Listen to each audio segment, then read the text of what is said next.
tomorrow we'll be davening at 6:10. We'll be at 6:10. The Zman Toss and the film is getting earlier so we can get back to our normal times. Very brief of our Torah. In the Esra Dibrot, the Ten Commandments, it starts off with a fact. Hashem says, I'm the Lord your God who took you out of Egypt. That's not a commandment. That's just a statement of fact. This is who I am. Now you got to listen to me. But the first mitzvah in the Esra Dibrot, you might say, is not to take Hashem's name in vain, not to take God's name in vain.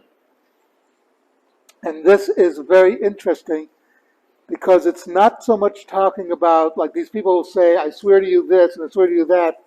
You know, that's one interpretation.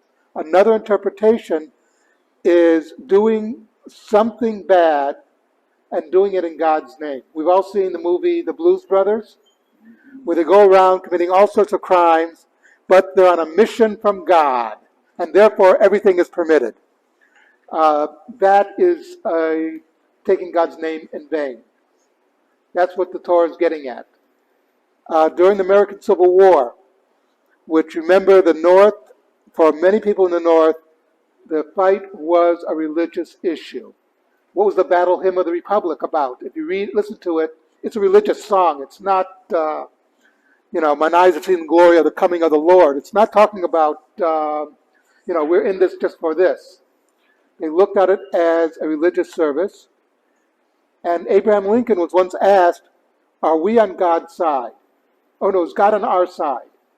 And he said, that's not the question. The question is, are we on God's side? In other words, does God approve of what we're doing? And you'll note that, for instance, in Sherman's March to the Sea, he made sure that the women along the way were not violated by his soldiers. In other words, there were a lot of things that he held the soldiers back from doing because of this concept, I don't want to violate certain things. It's a war, it's rough, etc., but there's a limit to what we're allowed to do. So it's just something to think about. Kaddish Rabbanim.